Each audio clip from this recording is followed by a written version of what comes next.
প্রিয় দেশবাসী, আসসালামু আলাইকুম। এখনই আমাদের মধ্যে আমাদের প্রধানমন্ত্রী, মাননীয় প্রধানমন্ত্রী, বাংলাদেশের প্রধানমন্ত্রী বঙ্গবন্ধু কন্যা দেশরত্ন শেখ হাসিনা এখনই আমাদের মধ্যে বক্তব্য দিবেন। মাননীয় প্রধানমন্ত্রী শেখ হাসিনা। আপনারা যারা এই বক্তব্যটি যেখান থেকে দেখবেন, যেভাবে দেখবেন, সকলে আপনারা এই বক্তব্যটি মাননীয় প্রধানমন্ত্রী বঙ্গবন্ধু কন্যা শেখ হাসিনার বক্তব্যটি সকলে শেয়ার করে দিবেন। এখনই লাইভটি প্রচারিত হবে, এখনই বক্তব্য দিবেন মাননীয় প্রধানমন্ত্রী দেশরত্ন শেখ হাসিনা।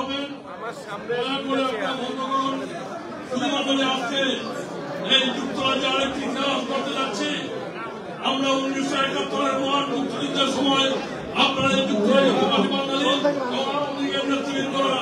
আপনারা এই বাংলাদেশের নেতৃত্বে আপনারা তাকে সরা দিয়ে এই প্রবাসী বাংলার এই কাজ তৈরি করেছিলেন। ৭৫-এর ১৫ই আগস্ট জাতির পিতাকে হত্যার পর আপনারা এই প্রবাসী বাঙালিরা আপনারা বঙ্গবন্ধু হত্যার বিচার চেয়েছিলেন। বন্ধের সময় যখন মাননীয় প্রধানমন্ত্রীকে এই প্রবাসী বাঙালিরা আপনারা যখন দাঁড়িয়েছিলেন বঙ্গবন্ধু ফখরুদ্দিনের বিরুদ্ধে, আমরা মাননীয় প্রধানমন্ত্রী চ্যালেঞ্জ করে বাংলাদেশে গিয়েছিলেন।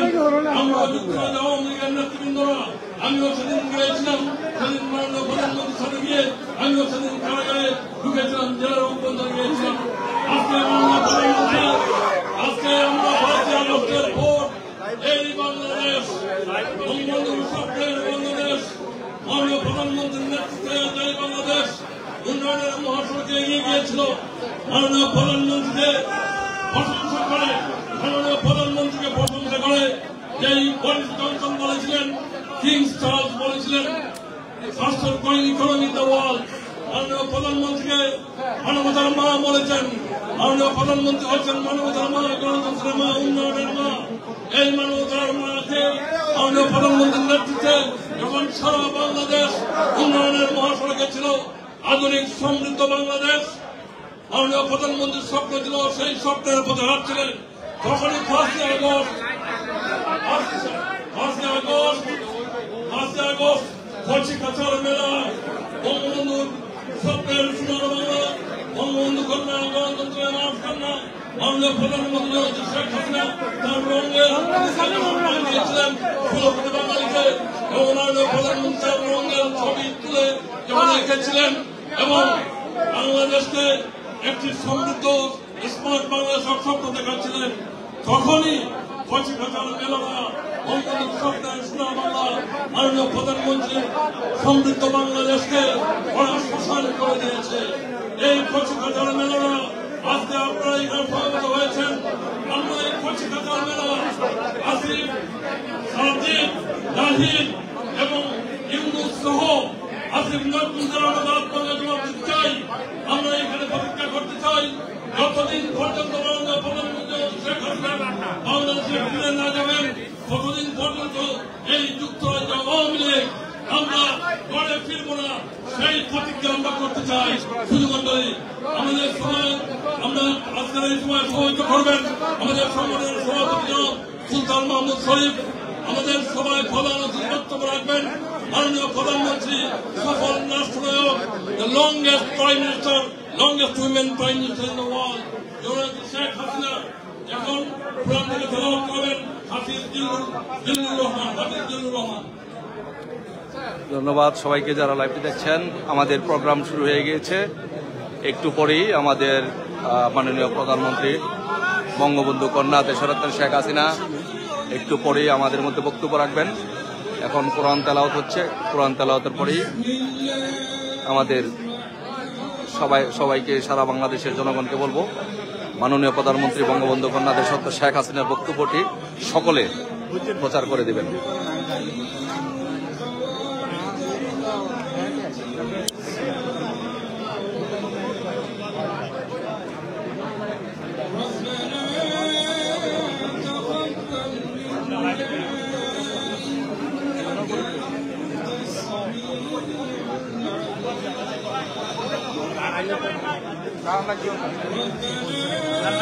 आराम से ये जगह खाली रखें, जगह खाली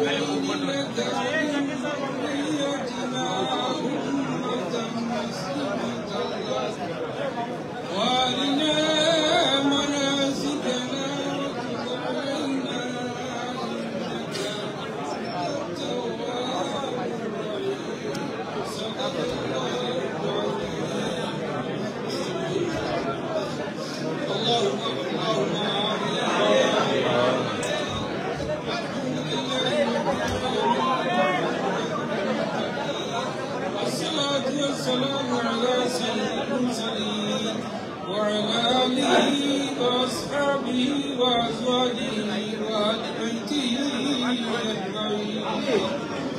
اللهم ربنا تقبل منا إنك أنت السميع العليم وتب علينا إنك أنت التواب الرحيم.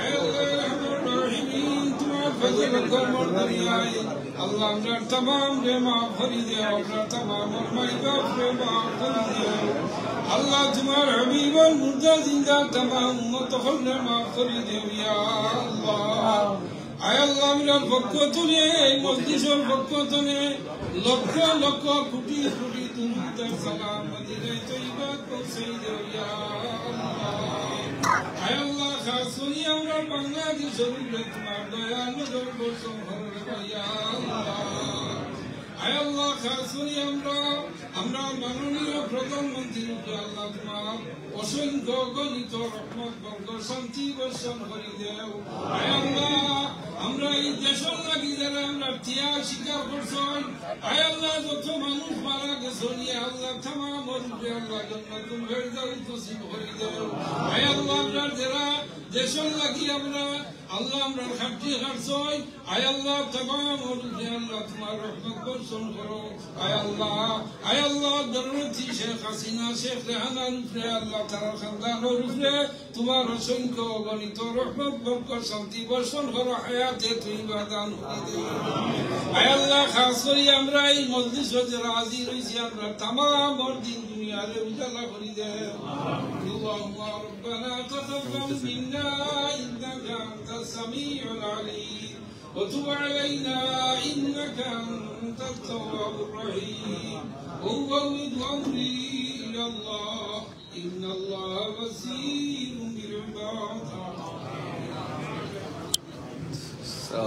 আপনারা দেখছেন যে হাজার হাজার মানুষ আমাদের সাথে সংযুক্ত হয়েছেন। ধন্যবাদ। এখন বক্তব্য রাখবেন আজকের সভার সভাপতি আমাদের প্রধানমন্ত্রী এখন সংযুক্ত হয়েছেন। সভাপতির বক্তব্যের পরেই উনি মাননীয় প্রধানমন্ত্রী বক্তব্য রাখবেন। আমাদের প্রধানমন্ত্রী অলরেডি এখানে সংযুক্ত হয়েছেন।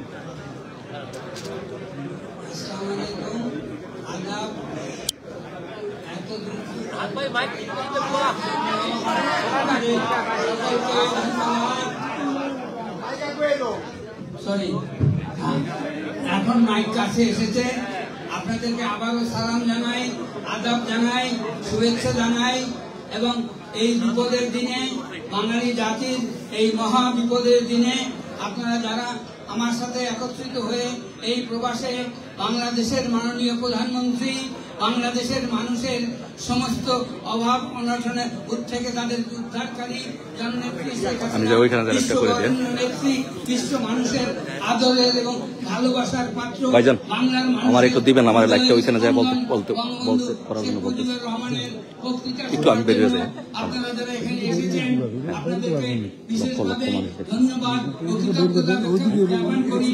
আপনাদের মাধ্যমে বঙ্গবন্ধুর নেতৃত্বে বাংলাদেশ স্বাধীন করেছি। জননেত্রী শেখ হাসিনার নেতৃত্বে বাংলাদেশকে পাকিস্তান এবং অন্যান্য যারা পাকিস্তানের পক্ষে আছে তাদের থেকে দেশকে মুক্ত করব। পাকিস্তানিদেরকে দেশ থেকে বিতাড়িত করব এই বলে জননেত্রী শেখ হাসিনাকে এই অংশগ্রহণের জন্য আহ্বান জানিয়ে আমার বক্তব্য শেষ করছি। জননেত্রী শেখ হাসিনা আসার আগে আমরা সবাই মিলে জাতীয় সঙ্গীত গাই। জয় বাংলা, জয় বঙ্গবন্ধু, জয় শেখ হাসিনা, জয় শেখ হাসিনা, জয় বাংলাদেশের মানুষ।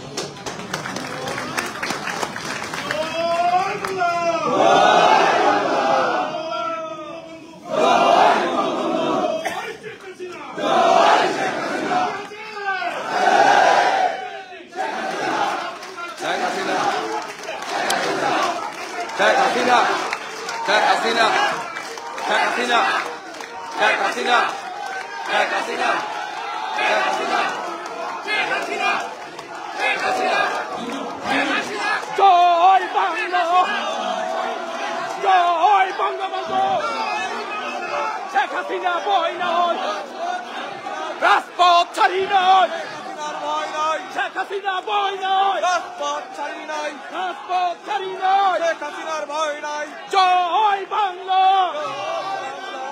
জয় বঙ্গবন্ধু, শেখ হাসিনা ভয় নাই, রাজপথ ছাড়ি নাই, শেখ হাসিনা ভয় নাই, জয় বাংলা।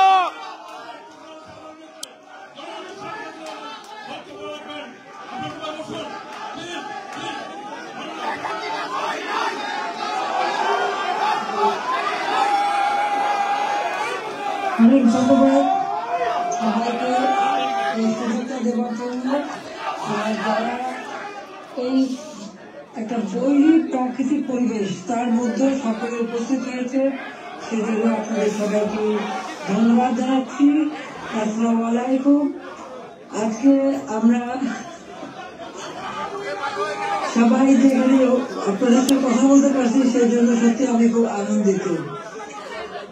আমাদের বিজয়ের মাস ডিসেম্বর, আমি আমাদের মাননীয় প্রধানমন্ত্রী বক্তব্য দিচ্ছে, সবাই একটু শুনুন। বিজয়ের মাস, এই বিজয়ের মাসে আমি আন্তরিক শুভেচ্ছা জানাই সবাইকে। আমরা অতীতে বলতে পারি যে আজকে আমরা বিজয় দিবসটা এমন একটা অবস্থা পরিবেশে পালন করছি যেখানে মানুষের কথা বলার অধিকার নাই, ন্যায় বিচার পাওয়ার অধিকার নাই, মৌলিক অধিকার থেকে মানুষ বঞ্চিত। এটাই হচ্ছে সবচেয়ে দুঃখের। আমাদের মহান নেতা জাতির পিতা বঙ্গবন্ধু শেখ মুজিবুর রহমানের নেতৃত্বে এই দেশ আমরা স্বাধীন করেছি। আমি জাতির পিতা বঙ্গবন্ধু শেখ মুজিবুর রহমানের প্রতি শ্রদ্ধা জানাচ্ছি। আমি শ্রদ্ধা জানাই জাতির চার নেতার প্রতি, ৩০ লক্ষ শহীদের প্রতি, ২ লক্ষ মা বোনের প্রতি। আমি আমাদের মুক্তিযোদ্ধাদের জানাই সশ্রদ্ধ সালাম। জনগণের ভোট ভাতের অধিকার, ভোট ও ভাতের অধিকার আদায় করতে চেয়ে যারা জীবন দিয়েছেন তাদের আমি শ্রদ্ধার সাথে স্মরণ করি। 2024 সাল, এই সময় যারা আমাদের আওয়ামী লীগের হাজার হাজার নেতা কর্মীকে হত্যা করা হয়েছে, পুলিশ বাহিনীকে হত্যা করা হয়েছে, সংখ্যালঘুদের হত্যা করা হয়েছে, তাদের বাড়িঘর লুটপাট, মসজিদ, দরগা শরীফ, মন্দির, গির্জা, প্যাগোডা ধ্বংস করা হয়েছে। আর আমাদের আওয়ামী লীগের সম্পূর্ণ জেলা, উপজেলা, ইউনিয়ন পর্যায় পর্যন্ত বাড়ি ঘর, ব্যবসা প্রতিষ্ঠান অগ্নিসংযোগ করা হয়েছে, প্রতিটি প্রতিষ্ঠানে অগ্নিসংযোগ করা হয়েছে, লুটপাট করা হয়েছে। আর এই থানাগুলিতে আগুন দেওয়া হয়েছে, পুড়িয়ে পুলিশ হত্যা করেছে। কাজে বর্তমান যারা শাহাদাত বরণ করেছে, যারা এই ধরনের ঘটনার শিকার হয়েছে, ছাত্র, শিক্ষক, আইনজীবী, সাংবাদিক, বুদ্ধিজীবী এবং আমাদের আওয়ামী লীগের নেতা কর্মী, পুলিশ বাহিনী সহ আনসার, বিডিপি যারা মৃত্যুবরণ করেছে, আমি তাদের সকলের আত্মার মাগফিরাত কামনা করি। পরিবারের প্রতি আমার সমবেদনা জানাই।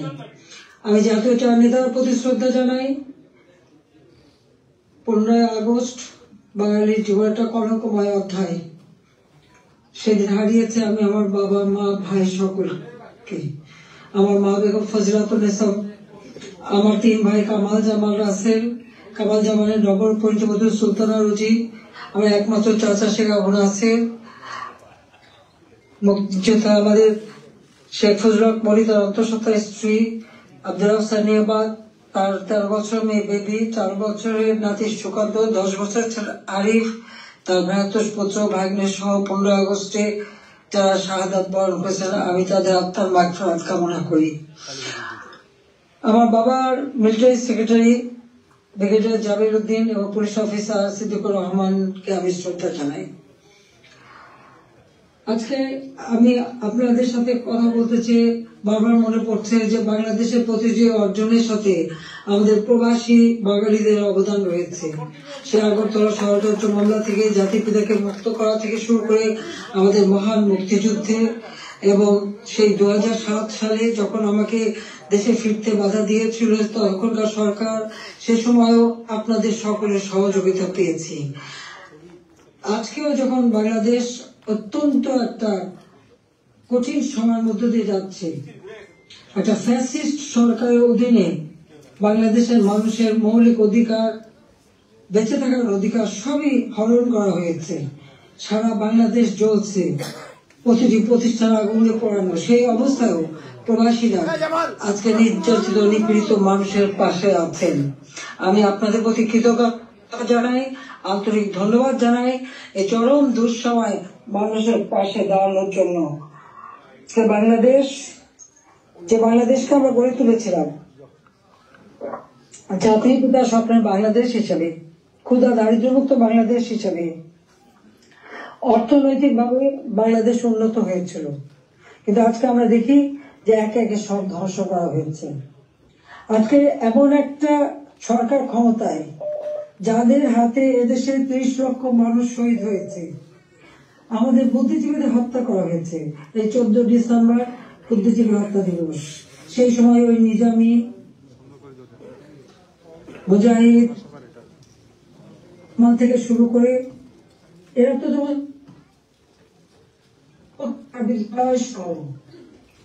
বিশ্ববিদ্যালয় থেকে শিক্ষক, ইঞ্জিনিয়ার, ডাক্তার সকল বুদ্ধিজীবীদেরকে তুলে নিয়ে যে নির্মমভাবে হত্যা করা হয়।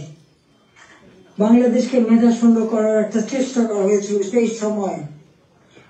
একদিকে পাকিস্তানি হানাদার বাহিনী, তাদের গণহত্যা, আর সেই সাথে সাথে এই আলবদর রাজাকার আল-শামস বাহিনী বানিয়ে আমাদের একদিকে গণহত্যা, পাকিস্তানি হানাদার বাহিনীকে সহযোগিতা করা, অপরদিকে বুদ্ধিজীবীদের হত্যা করেছিল, যারা সেই ডিসেম্বর মাসের 14 তারিখ মানে 10 তারিখ থেকে 14 তারিখ পর্যন্ত কয়েক শত বুদ্ধিজীবীকে নির্মম ভাবে হত্যা করে। আমি তাদেরও আত্মার শান্তি কামনা করি, মাগফিরাত কামনা করি।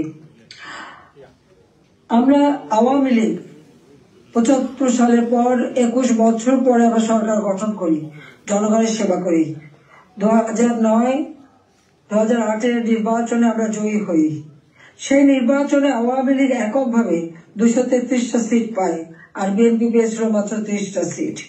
জনগণের ম্যান্ডেট নিয়ে আমরা সরকার গঠন করে জনগণের কল্যাণে কাজ শুরু করি, যার ফলে এদেশের জনগণ 2014 সালের নির্বাচন, 2018 সালের নির্বাচন এবং 2024 সালের নির্বাচনে স্বতঃস্ফূর্ত ভাবে একটা অবাধ, নিরপেক্ষ, সুষ্ঠু নির্বাচনের মাধ্যমে বাংলাদেশ আওয়ামী লীগকে বারবার ভোট দিয়ে তাদের সেবা করার সুযোগ দিয়েছে। আমি বাংলাদেশের জনগণের প্রতি শ্রদ্ধা জানাচ্ছি।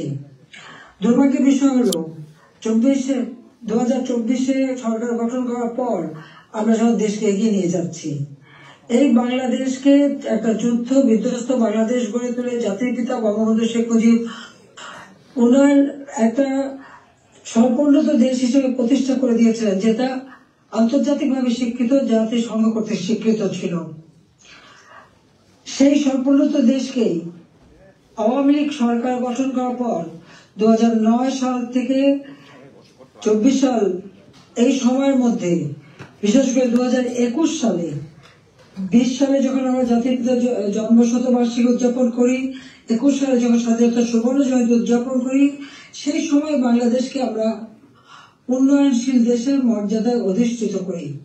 অর্থাৎ যেখানে বাংলাদেশ যেখানে জাতির পিতা বাংলাদেশকে রেখে গিয়েছিলেন, সেই জায়গা থেকে আমরা জাতির পিতার আদর্শ ধারণ করে তার পদাঙ্ক অনুসরণ করে বাংলাদেশকে আমরা উন্নয়নশীল দেশের মর্যাদা এনে দিই, জনগণের মৌলিক চাহিদা পূরণ করি। দারিদ্র্যের হার 41 ভাগ থেকে 18.7 ভাগে নামিয়ে আনি। হত দরিদ্র যা 25.1 ভাগ ছিল, সেটা আমরা 5.6 ভাগে নামিয়ে আনি। আমাদের লক্ষ্য ছিল বাংলাদেশ সম্পূর্ণভাবে অতি দারিদ্র মুক্ত হবে, আর সেই লক্ষ্য নিয়ে ব্যাপক কর্মসূচি বাস্তবায়ন করে প্রতিটি গ্রামকে শহরে রূপান্তর করে ঘরে ঘরে বিদ্যুৎ পৌঁছে দিই, খাদ্য নিরাপত্তা নিশ্চিত করি, দরিদ্র মানুষের জন্য বিনা পয়সা খাদ্য বিতরণ, মধ্যবিত্ত নিম্নবিত্ত তাদের জন্য, এখন নিম্নবিত্তদের জন্য 15 টাকায় চাল, আর মধ্যবিত্ত বা স্বল্প আয়ের তাদের জন্য 30 টাকা চাল যাতে কিনতে পারে এবং ডাল তেল লবণ সহ কিনতে পারে। 1 কোটি পারিবারিক কার্ড আমরা তৈরি করে দিই টিসিবির মাধ্যমে, যাতে যারা ফিক্সড ইনকাম গ্রুপ সীমিত আয়ের মধ্যে দিয়ে চলতে হয় তাদের জন্য এই দ্রব্যমূল্যের উচ্চ মূল্যে তারা যেন কোনো মতে কষ্ট না পায় সেদিকে লক্ষ্য রেখে আমরা সেই পদক্ষেপ দিয়েছিলাম। আমাদের লক্ষ্যই ছিল কোথাও দারিদ্র্যমুক্ত বাংলাদেশ গড়ে তোলা। গৃহহীন ভূমিহীন মানুষকে আমরা বিনা পয়সায় ঘর করে দিই। বাংলাদেশের 58টা জেলা সম্পূর্ণভাবে ভূমিহীন গৃহহীন মুক্ত হয়, সেখানে কোনো মানুষ ভূমিহীন গৃহহীন ছিল না, আর বাকিগুলিও করে দেওয়ার কাজ চলমান ছিল। আমরা এই বছরে বাংলাদেশকে ভূমিহীন গৃহহীন মুক্ত একটা মানব কল্যাণের রাষ্ট্র হিসেবে গড়ে তুলতে পারতাম, কিন্তু আমাদের দুর্ভাগ্য যে চরমভাবে একটা চক্রান্ত শুরু হয়। এই চক্রান্তটা যে করা হয়েছিল সেটা আপনারা নিজেরাই জানেন, যে এখানে ডক্টর ইউনূস সে বহুদিন থেকে চেষ্টা করেছিল, 2007 দল করার চেষ্টা করেছিল, ব্যর্থ হয়েছিল। এরপর সে ষড়যন্ত্রে লিপ্ত হয় এবং সেটা সে নিজেই বলেছে। যখন জাতিসংঘে গিয়েছিল বিল ক্লিন্টন ফাউন্ডেশনের এক অনুষ্ঠানে বিল ক্লিন্টনের সঙ্গে পরিচয় করার সময় সে বলেছিল যে 2024 জুলাই 7 তারিখ থেকে যে কোটা আন্দোলন শুরু হয়, এটা কোনো ছাত্র জনতার আন্দোলন ছিল না, এটা ছিল তার মেটিকুলাসলি ডিজাইন করা একটা পরিকল্পিতভাবে আন্দোলন, যার মাধ্যমে আমাকে ক্ষমতাচ্যুত করে এবং তার মাস্টার মাইন্ড দিয়ে সে পরিকল্পনা করে এটা করেছিল। কথাটা বাস্তব, কারণ কোনো কোটা ছিল না, সব দাবি মানা হয়ে গেছিল, কিন্তু দাবি মানার পরেও কেন আন্দোলন চলে, আর এই আন্দোলনের কোনো নেতা কিন্তু খুঁজে পাওয়া যায়নি। যেখানে যেটা গভীর চক্রান্ত সেটা বোঝাই যাচ্ছিল। এই চক্রান্তটা সে মেটিকুলাসলি করেছিল। তার চক্রান্ত 1, 2, 3 অর্থাৎ ABC এভাবেই তার পরিকল্পনা করা। প্রথমে আন্দোলন সে সফল করলো, এরপর সব জ্বালা পোড়াও। জাতির পিতা বঙ্গবন্ধু স্মৃতি জাদুঘর, ওই ছবিটুকু তো আমরা 2 বোন পেয়েছিলাম, আমরা তো ভোগের জন্য নেইনি, জনগণকে এই শপথ দান করেছিলাম। সেই বঙ্গবন্ধু ভবন স্মৃতি জাদুঘর আগুন পড়ায় একসাথে, ওই লাইনে 9টা বাড়ি পড়ায় 4টা মানুষ পড়ে মারা যায়। খালি এখানেই না, সারা বাংলাদেশ আগুন দিয়ে জ্বালায় তারা। সেই মেট্রো ওই ইউনূসের একজন সমন্বয়ক সে নিজেই স্বীকার করেছে পুলিশ হত্যা এবং মেট্রো রেলে আগুন না দিলে নাকি তাদের বিপ্লব সফল হতো না। তো পুলিশ হত্যা এবং মেট্রো রেল আগুন দেওয়া, অর্থাৎ শুধু মেট্রো রেল না, যে কটা প্রতিষ্ঠানে আগুন দিয়েছে, বিজিবি থেকে শুরু করে আমাদের সেতু ভবন, সড়ক ভবন, দুর্যোগ মন্ত্রণালয় ভবন, সবই তাদের ওই পরিকল্পনার অংশ। এবং সেই সাথে বঙ্গবন্ধু ভবন থেকে শুরু করে আওয়ামী লীগের সকল নেতা কর্মীদের বাড়ি ঘর, ব্যবসা প্রতিষ্ঠান সব অগ্নি সংযোগ করে পুড়িয়ে দেওয়া হয়েছে। এমনকি নরসিংদীতে আপনারা দেখেছেন জেল ভেঙে দিয়ে সেখান থেকে সমস্ত কয়েদি জঙ্গি সন্ত্রাসী তাদেরকে ছেড়ে দেওয়া হয়েছে। শুধু তাই না, ইউনূস ক্ষমতা এসে যত জঙ্গি সন্ত্রাসী ছিল তাদেরকে তারা ছেড়ে দিয়েছে, মুক্ত করেছে। এমনকি 21 আগস্ট গ্রেনেড হামলা যারা আসামি তাদেরকে ছেড়ে দিয়েছে।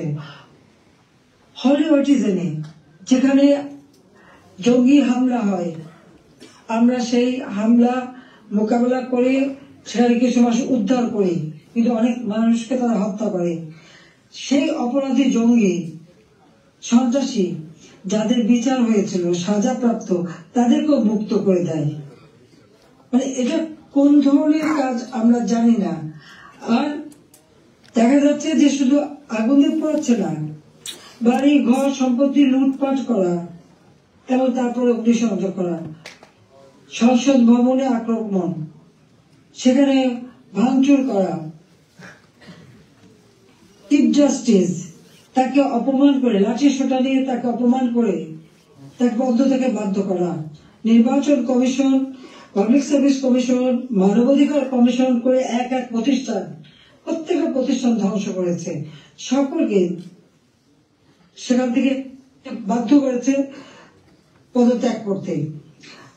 আওয়ামী লীগের নেতা কর্মী শুধু না, আমাদের যারা বুদ্ধিজীবী, সাংবাদিক, 300 সাংবাদিকের একটা ডিটেনশন কার্ড বাতিল, চাকরিচ্যুত, 106 জন সাংবাদিকের বিরুদ্ধে হত্যা মামলা, এখন প্রায় 1700 সাংবাদিক গ্রেপ্তার, বন্দী। আওয়ামী লীগের কয়েক হাজার নেতা কর্মী, প্রায় 4-5 হাজার নেতা কর্মী তাদেরকে হত্যা করেছে, আহত করেছে। পুলিশ 3000-এর মতো পুলিশ তাদেরকে পুলিশকে হত্যা করেছে। আনসার 40 জন আনসারের কোনো খবরই নেই, তাদের গুম হয়ে গেছে, তারা বাড়ি ঘরে আসতে পারে না, জানেও না তারা কোথায় আছে, তাদেরকে মেরে তাদেরকে লাশ পর্যন্ত গুম করে দেওয়া হয়েছে। সব ব্যবসায়ী, সাংবাদিক, সংস্কৃতি কর্মী, পেশাজীবী প্রত্যেকের বিরুদ্ধে মিথ্যা মামলা আর হত্যা মামলা। আমি জানি না পৃথিবীর কোনো দেশে এত হত্যা মামলা হয় কিনা। আমার নিজের একার বিরুদ্ধেই তো বোধহয় 250 মামলা, তাও আবার হত্যা মামলাই অধিকাংশ। একদিকে হত্যা মামলা দিয়েছে এবং আমাদের যত নেতা কর্মী তাদেরকে গ্রেপ্তার করেছে। গ্রেপ্তার করবার পর যখন কোর্টে নেয়, তাদের উপর হামলা করা হয়। এটা তো পৃথিবীতে আমরা কোনোদিন দেখিনি। আপনারা জানেন যে এমনকি একজন সাধু চিন্ময় কৃষ্ণ দাস, তাকে গ্রেপ্তার করা হলো, কিন্তু তার পক্ষে আইনজীবী দাঁড়াতে পারবে না। এটা কোন ধরনের বিচার যে একজন আসামির পক্ষে আইনজীবী দাঁড়াতে পারবে না? যদি কোনো আসামি আইনজীবী না দিতে পারে তো এটা সরকারের দায়িত্ব আইনজীবী নিয়োগ দিয়ে দেওয়া, ন্যায় বিচারের স্বার্থে। বাংলাদেশে ন্যায় বিচার নাই, এবং তার পক্ষে দাঁড়ালো কেন? সেই জন্য আইনজীবী পিটিয়ে হত্যা করা। এবং তাদের এবারে আমরা একটা অদ্ভুত ব্যাপার দেখি যে মানুষকে পিটিয়ে হত্যা করা। মানুষ কেন?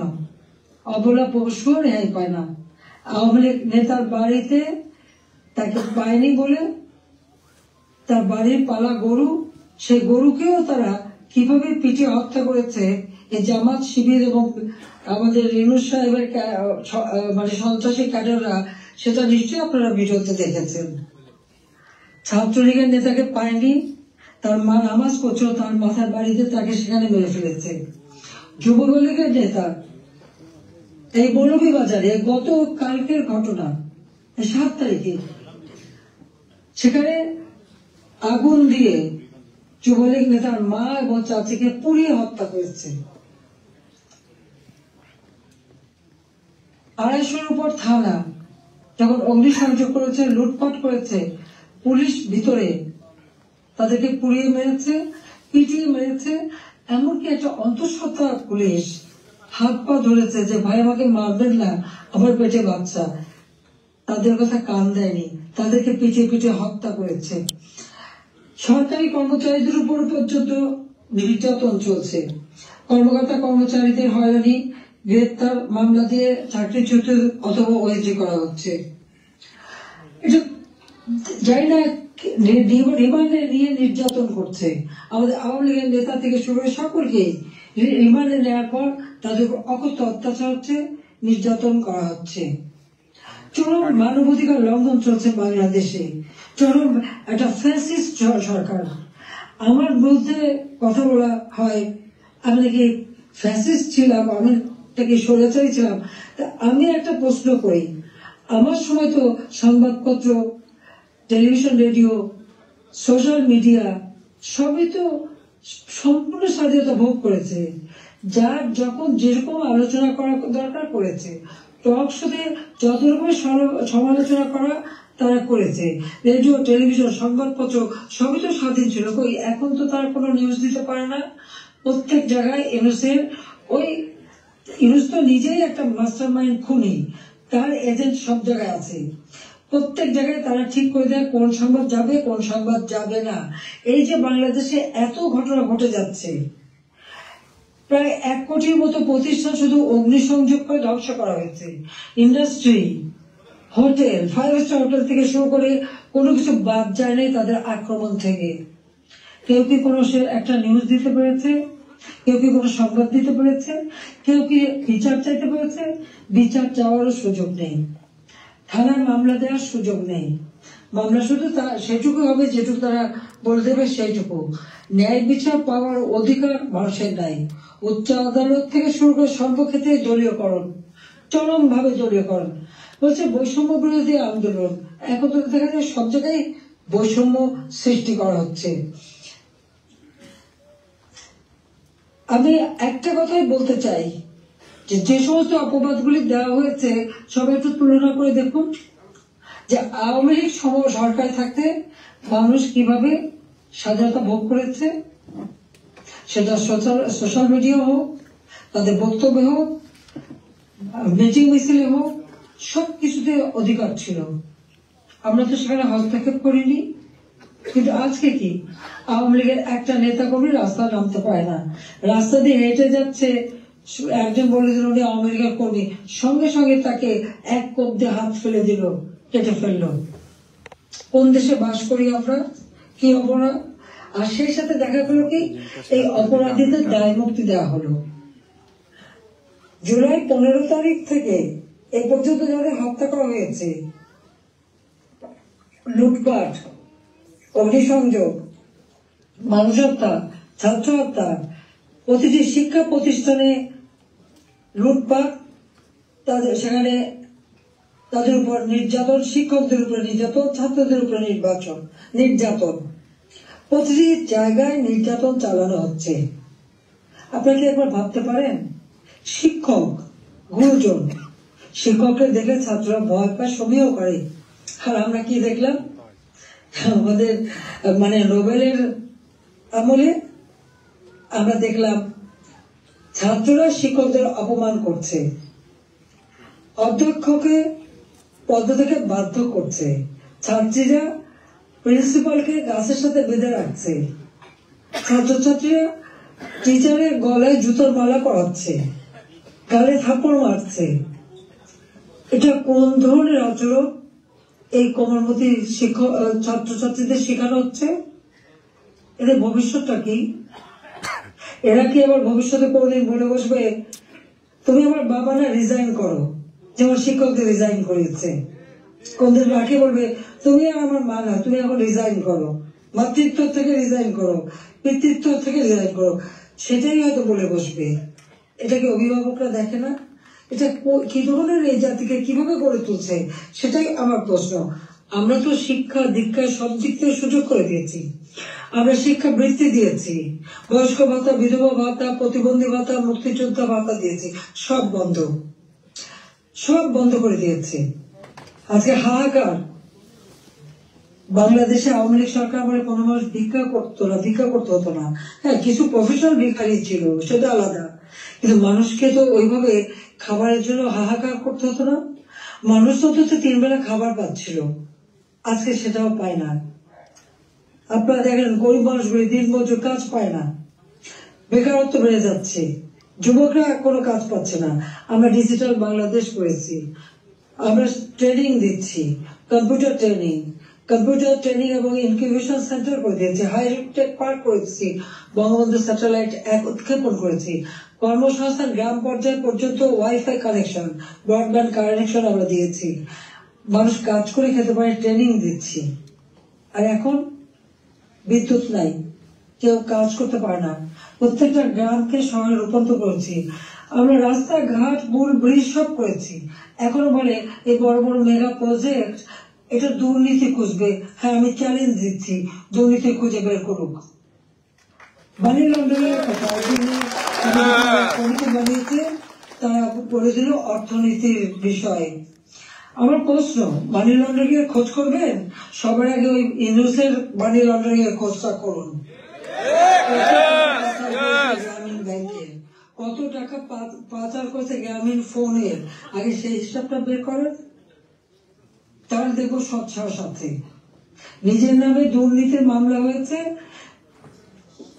সেই দুর্নীতি দমন কমিশন তাদেরকেও পদত্যাগে বাধ্য করে দলীয়করণ করা হয়েছে, আর সেই দুর্নীতির মামলা সব মামলা প্রত্যাহার করে নেওয়া হয়েছে। 666 কোটি টাকা ট্যাক্স, কত সম্পদের মালিক যে এত টাকা ট্যাক্স হয়, সেই ট্যাক্সও তার দেওয়া লাগবে না, সেটাও মাপ। নিজের ট্যাক্স মাপ করিয়ে নিয়ে, নিজের দুর্নীতি মামলা প্রত্যাহার করে নিয়ে অন্যের দুর্নীতি খুঁজতে যাওয়া আর অন্যকে ট্যাক্স দেওয়ার জন্য আবেদন করা, এটা কোন ধরনের মানসিকতার, কোন ধরনের খেলা? বা এটা তো জাতির সাথে তামাশা করা, সেটা তো তামাশা করছে, এটাই আমার মনে হচ্ছে। আজকে বিচার নেই, মানুষ ন্যায় বিচার থেকে বঞ্চিত, আজকে মানুষের পেটে খাবার নেই, আজকে চারিদিকে হাহাকার, মানুষের কথা বলার অধিকার নেই, রাজনীতি করার অধিকার নেই। আমাদের আওয়ামী লীগ কোন অপরাধটা করেছে? বাংলাদেশের মানুষের যতটুকু অর্জন আওয়ামী লীগের হাত দিয়েই, সেই বাংলা ভাষায় কথা বলার অধিকার থেকে শুরু করে স্বাধীনতা অর্জন, বিজয় অর্জন, এই 16ই ডিসেম্বর আমাদের বিজয় দিবস, এই বিজয় অর্জন সবই আওয়ামী লীগের হাত ধরে। বাংলাদেশে কে একটা যুদ্ধ বিধ্বস্ত দেশ, একটি প্রদেশকে রাষ্ট্রে উন্নীত করা, এটাও আওয়ামী লীগের দ্বারা। সর্বোন্নত দেশ থেকে আজকে উন্নয়নশীল দেশের মর্যাদা, এটাও তো আওয়ামী লীগ অর্জন করে দিয়েছে। প্রবাসী যারা আছেন, আওয়ামী লীগ সরকার আগে আপনারা প্রবাসে ছিলেন, বাংলাদেশ কোথায় ছিল? সেই সময় আপনারা মানুষের কাছে গেলে কিভাবে, মানুষ তো করুণার চোখে দেখতো। জাতিপিতা বলেছিলেন ভিক্ষুক জাতির কোনো ইজ্জত থাকে না, তাহলে ভিক্ষুক জাতি হতে চায়নি, আত্মমর্যাদাশীল জাতি হিসেবে বাংলাদেশকে করতে চেয়েছিলাম, আর সেভাবে গড়েছিলাম। আপনারা নিজে একবার চিন্তা করে দেখেন, আমি সরকারে থাকতে বাংলাদেশ শুনলে পৃথিবী কি বলতো? পৃথিবী বলতো বাংলাদেশ উন্নয়নশীল দেশ, বাংলাদেশ একটা উন্নয়নের মডেল, বাংলাদেশের উন্নয়ন একটা বিস্ময়। বাংলাদেশের মানুষ যেখানে যেত মর্যাদা পেত। আমরা নিজস্ব অর্থায়নে পদ্মা সেতু নির্মাণ করে বাংলাদেশকে দেখিয়ে দিই এবং সারা বিশ্বকে দেখিয়েছি বাংলাদেশ পারে, অসাধ্য সাধন করতে পারে, সেটা আমরা দেখিয়েছিলাম। কিন্তু আজকে যিনি পদ্মা সেতু টাকাও বন্ধ করেছিলেন একটা এমডি পদে থাকতে পারেননি বলে, সরকার বোধহয় মামলা করে হেরে গিয়েছিল, যিনি লেবারদের অর্থ আত্মসাৎ করে সেই টাকা দুর্নীতি করে লেবার কোর্টে মামলায় সাজাপ্রাপ্ত আসামি হচ্ছে ইউনূস। লেবার কোর্টে তার সাজা পর সে যখন জামিনে আবেদন করে, সে কিন্তু জামিন পেয়েছিল, সরকারের পক্ষ থেকে তো বাধা দেওয়া হয়নি। কিন্তু আজকে দেখেন আপনারা, হাজার হাজার আওয়ামী লীগের নেতা কর্মী, প্রায় 30,000-এর মতো মামলা দিয়েছে। সব মামলা বেশিরভাগ হলো, এর 90% হলো হত্যা মামলা, কেউ জামিন পাবে না। সে তো সাজা পেয়েও জামিন পেয়েছিল আওয়ামী লীগ সরকারের আমলে। সে নিজে একটু ভেবে দেখুক, আপনারাও বিচার করে দেখেন। আমি বিশ্বের সবাইকে বলতে আপনারাও বিচার করেন। কই আওয়ামী লীগ তো বাধা দেয়নি কোনো। ন্যায় বিচার পাওয়ার অধিকার সকলের আছে, কোর্ট সম্পূর্ণ স্বাধীন ছিল, বিচার বিভাগ স্বাধীন ছিল, কাজে সেখানে মানুষ সেই স্বাধীনতা ভোগ করেছে। কিন্তু আজকে তারা নাকি স্বাধীন করেছে দেশ, চলার স্বাধীনতা নেই, ঘরে শান্তিতে ঘুমাবের উপায় নেই, চুরি ডাকাতি যে কোনো সময় আপনার ঘরে ঢুকতে পারে, যে কোনো সময় আপনার খোঁজ খবর নিতে, তদন্ত করবে ইত্যাদি। কাদের কে হুকুম দিচ্ছে তার কোনো ঠিকানা নেই। কতগুলি লাঠি সোটা হাতে নিয়ে আপনার ঘরে ঢুকে গেল, অস্ত্র হাতে নিয়ে ঢুকে গেল, অমনি সেখানে ডাকাতি করলো, চুরি করলো, চলে আসলো। আপনি কার কাছে বিচার চাইবেন? কার কাছে বিচার চাইবেন? কোনো বিচার চাওয়ার অধিকার নাই, ন্যায় বিচারের কোনো অধিকার নেই। এমন একটা দুর্বিষহ অবস্থা, আজকে সমস্ত জিনিসের দাম বেড়ে গেছে। আমাদের কথা অত্যন্ত স্পষ্ট, যারা নির্বাচিত জনপ্রতিনিধি আইন করে নির্বাচন কমিশন গঠন করে নির্বাচনগুলি হয়েছে, স্থানীয় সরকার নির্বাচন, জেলা পরিষদ, উপজেলা পরিষদ, ইউনিয়ন পরিষদ, সমস্ত নির্বাচিত প্রতিনিধিরা তাদেরকে এক কলমের খোঁচায় তাদেরকে সরিয়ে দেওয়া হয়েছে, বাড়ি পাঠিয়ে দেওয়া হয়েছে। কেন? তারা তো নির্বাচিত হয়ে মানুষের পাশেই দাঁড়াতো। ঘূর্ণিঝড় গেল, বন্যা গেল, কেউ তো যারা এই বন্যায় ক্ষতিগ্রস্ত, ঝড়ে ক্ষতিগ্রস্ত, তাদের পাশে থেকেও দাঁড়ায়নি। তাদের নাম করে টাকা তুলেছে, 1000 কোটি টাকা রিলিফ সংগ্রহ করেছে, কিন্তু কয়টা মানুষকে সাহায্য করেছে? আজকে যদি স্থানীয় সরকারের প্রতিনিধিরা থাকতো, এই জনপ্রতিনিধি তো মানুষের পাশে দাঁড়াতো, কিন্তু সেটা দাঁড়াতে পারেনি। কাজে আমাদের কথা খুব স্পষ্ট, এক কলমের কথায় জনগণের ভোটে নির্বাচিত প্রতিনিধিদের সেই বিদায় দেওয়া, এটা জনগণকে অপমান করা, ভোটারকে অপমান করা। কাজে তাদেরকে আবার সস্থানে স্থান করে দিতে হবে। সরকারি শেখ হাসিনার সরকার হত্যা বন্ধ করতে হবে, মামলা থেকে তাদের রেহাই দিতে হবে, চাকরিচ্যুতি করা হলে, বহিষ্কৃত করা হলে তাদের পুনরায় কাজের ব্যবস্থা করতে হবে। আওয়ামী লীগ সহ সমস্ত রাজনৈতিক নেতা কর্মী, ব্যবসায়ী, সাংবাদিক, সংস্কৃতি কর্মী, পেশাজীবী, শিক্ষক যাদেরকে গ্রেপ্তার করা হয়েছে, মিথ্যা মামলা দেওয়া হয়েছে, সকল মিথ্যা মামলা প্রত্যাহার করতে হবে এবং সকল বন্দীদের মুক্তি দিতে হবে। সেই সাথে সাথে দায় মুক্তি দেওয়া হয়েছে। 15 জুলাই পর থেকে যারা অপরাধ করেছে তাদেরকে দায় মুক্তি দিয়েছে। এই দায় মুক্তি দিয়ে কিন্তু একটা কাজ করেছে, দায় মুক্তি দেওয়ার অর্থ মানে কি? তার মানে এরা অপরাধী। 15 জুলাই থেকে যে হত্যাকাণ্ড, ছাত্র হত্যা মিছিলে, পুলিশ হত্যা, রাজনৈতিক নেতাকর্মী হত্যা, সাংবাদিক হত্যা, সংস্কৃতকর্মী হত্যা, যতগুলি হত্যাকাণ্ড ঘটেছে, সেই হত্যাকাণ্ডগুলি এবং যতগুলি অগ্নিসংযোগ হয়েছে, সেগুলি যারা সংগঠিত করেছে পূর্ণ তদন্ত করে তাদের বিচার করতে হবে। আর এই মিথ্যা মামলাগুলি যাদের বিরুদ্ধে দেওয়া হয়েছে, সব মামলা প্রত্যাহার করতে হবে। 15 জুলাই থেকে 8 আগস্ট পর্যন্ত যাদের দায় মুক্তি দেওয়া হয়েছে, এই দায় মুক্তি দেওয়ার কোনো অধিকার নেই, তাদের বিচার করতে হবে। কারণ দায় মুক্তি দিয়ে আমাদের মাস্টার মাইন্ড খুনি ইউনূস সাহেব এটাই প্রমাণ করেছে যে এরা সব অপরাধী, এই সমস্ত অপরাধ তারা করেছে। একই সাথে মিছিল করেছে, ক্লোজ রেঞ্জে গুলি করা হয়েছে, মানুষ মারা হয়েছে। আবু সাইদের হত্যাকাণ্ড, মুগ্ধর হত্যাকাণ্ড, সব হত্যাকাণ্ডের জন্য কিন্তু এই মাস্টার মাইন্ডেরই দায়ী। কারণ তারাই এই হত্যাকাণ্ড ঘটিয়েছিল, কারণ লাশ ফেলো সরকার পড়ে যাবে। হ্যাঁ, আমি যদি আরো শক্তি প্রয়োগ করতাম, অনেক লাশ পড়তো, আমি সরে আসতাম না। কিন্তু আমি তো লাশের উপরে লাশ ফেলতে চাইনি। আমি তো চাইনি মানুষ আরো জীবন দিক, কারণ আমি তো স্পষ্ট দেখতে পাচ্ছি যে পরিকল্পিতভাবে হত্যা হচ্ছে। পুলিশকে খামাখা দোষারোপ দিচ্ছে, পুলিশকে তো রাবার বুলেট ব্যবহার করেছে এবং যখন পুলিশকে মেরে ঝুলানো হয়েছে তখন তারা তাদের জীবন বাঁচাতে চেষ্টা করেছে। এটা কিন্তু একটা ইউনিভার্সাল সিস্টেম, এটা বিশ্বব্যাপী আছে, তাদেরও আত্মরক্ষার সুযোগ আছে। কিন্তু যারা এভাবে পিটিয়ে পিটিয়ে হত্যা করলো, যারা আগুন জ্বালিয়ে দিয়ে পুড়িয়ে হত্যা করলো, তাদের বিচার কেন হবে না?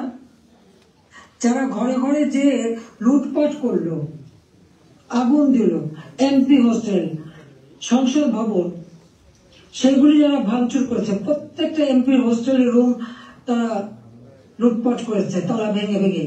প্রথমে চুরি করেছে, লুটপাট করেছে, ছাত্র নামদারি, তারপরে সেখান থেকে পরে পুলিশে দিয়েছে। প্রত্যেকটা বাড়ি বাড়ি যে হামলা, লুটপাট। আমাদের তো কিছুই নেই, গণভবন লুটপাট, আমি তো গণভবন ছেড়ে দিয়ে আসছি। আমরা দেখলাম ইউনূস সাহেব নিজেই তার সমন্বয়কদের নিয়ে চলে গেছেন গণভবনে, কাজে লুটপাটের কিছু ভাগ বটরা নেওয়ার জন্য। উনিও সেই লুটপাট করেছে। কাজে লুটেরা এখন দেশ লুট করছে। শেয়ার মার্কেটে লক্ষ কোটি টাকা পাচার হয়ে গেল। কোথায় গেল টাকা? ব্যাংকগুলি এক এক করে সব বসে যাচ্ছে। কেন? অর্থনীতিকে এভাবে কেন ধ্বংস করলো? যেখানে মাথা পিছু আয় আমরা বাড়িয়েছিলাম, আমরা আজকে আন্তর্জাতিকভাবে স্বীকৃত যে বাংলাদেশ উন্নত হচ্ছে, 35তম অর্থনীতির দেশ।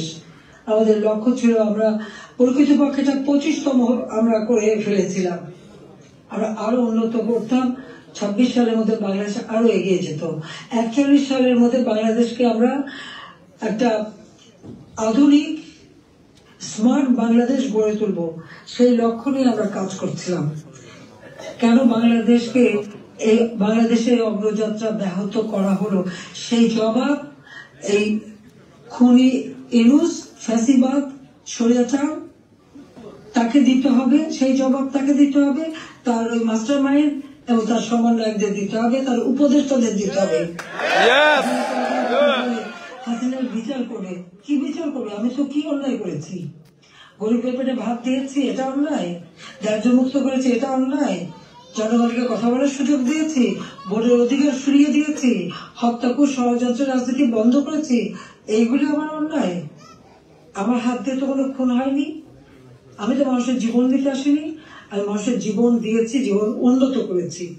যারা জীবন নিয়েছে, যারা হত্যাকাণ্ডের সঙ্গে জড়িত, তাদের বিচার হবে। এবং সংবিধানের 7ম অনুচ্ছেদে খ অনুযায়ী কেউ যদি অবৈধভাবে ক্ষমতা দখল করে, তার বিচার হয়। জনপ্রতিনিধির কাছে ক্ষমতা হস্তান্তর করতে পারে। আমি তো সেই সুযোগ পাইনি। আমি সরে এসেছিলাম যেন লাশের উপর লাশ না পড়ে, সেই জন্য দুর্ভাগ্যের বিষয় যে থামেনি। একদিন ইনশাআল্লাহ সেই দিন আসবে, এই খুনিদের বিচার একদিন বাংলা মাটিতে হবেই হবে। আমরা করবো। যেমন যুদ্ধ অপরাধীদের বিচার করেছি, 15 আগস্ট হত্যাকারীদের বিচার করেছি। আমি জানি এই যুদ্ধ অপরাধীদের বিচার করেছি বলে আমার বিরুদ্ধে মামলা, এবং আইসিটিতে ওই আন্তর্জাতিক যে ট্রাইব্যুনাল আমরা করেছিলাম যুদ্ধ অপরাধীদের বিচার করতে, আজকে সেই কোর্ট করে সেখানে আমার মামলা হবে, সেখানে আমার বিচার হবে। কেন? সেই সময় যুদ্ধ অপরাধীদের যে ডিফেন্সে ছিল তাকেই করেছে চিফ প্রসিকিউটর এই আইসিটি। আর জামাতের একটা দল হয়েছিল এবি পার্টি, সেই পার্টির যে একজন প্রেসিডেন্ট ছিল, সে হয়ে গেছে এই আইসিটি চেয়ারম্যান। তো সেখানে ন্যায় বিচার কি করে হবে? আর এটা কিভাবে করে? এটাও তো একটা বিচারের একটা নর্মস, তাতে পড়ে না। কিন্তু গায়ের জোরে সব করবে তারা, কারণ তাদের হাতে অস্ত্র আছে, লাঠি আছে, পেটো বাহিনী আছে, সন্ত্রাস বাহিনী আছে। সেটা দিয়ে তারা এই বিচার করতে চায়, এটাই তারা করবে, এটাই তাদের লক্ষ্য। যাক, আমি অনেক সময় নিলাম, আপনারা ধৈর্য ধরে আমার বক্তব্য শুনেছেন, আমি আপনাদেরকে আন্তরিক ধন্যবাদ জানাই। ইনশাআল্লাহ এই বিজয়ের মাস আমাদের, এই অন্ধকার কেটে যাবে, নতুন সূর্য উদিত হবে। জয় বাংলা, জয় বঙ্গবন্ধু। শেখ হাসিনার সরকার বারবার দরকার, শেখ হাসিনার সরকার বারবার দরকার। জয় বাংলা, জয় বঙ্গবন্ধু। শেখ হাসিনার সরকার বারবার দরকার, শেখ হাসিনার সরকার। জয় বাংলা, জয় বঙ্গবন্ধু। শেখ হাসিনার সরকার বারবার দরকার, শেখ হাসিনার সরকার বারবার দরকার, শেখ হাসিনার সরকার বারবার দরকার, শেখ হাসিনার সরকার। জয় বাংলা, জয় বঙ্গবন্ধু। শেখ হাসিনার সরকার বারবার দরকার, শেখ হাসিনার সরকার বারবার দরকার, শেখ হাসিনার সরকার।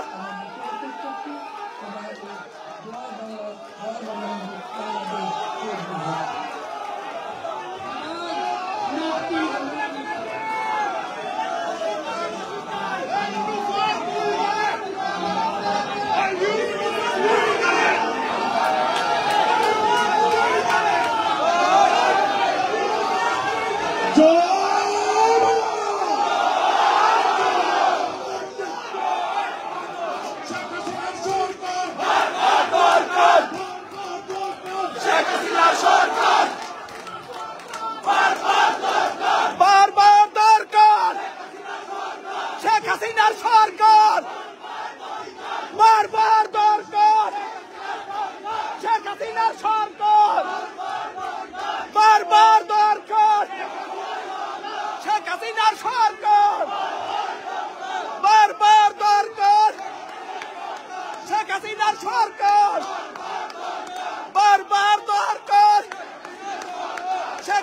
সরকার বারবার দরকার শেখ হাসিনার সরকার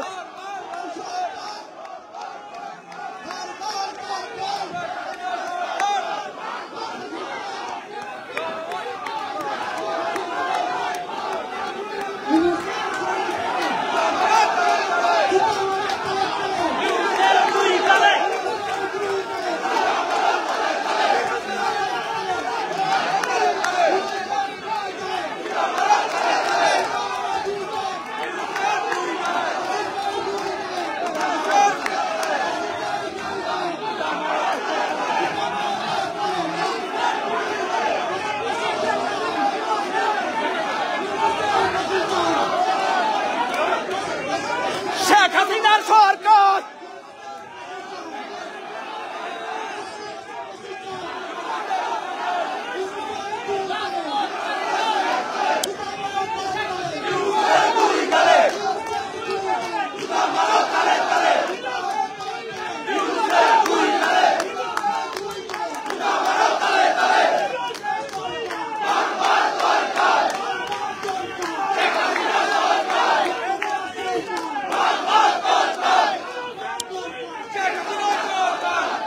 জয় বাংলা ওই শেখ হাসিনার সরকার বারবার দরকার শেখ হাসিনার সরকার বারবার দরকার শেখ হাসিনার সরকার বারবার দরকার শেখ হাসিনার সরকার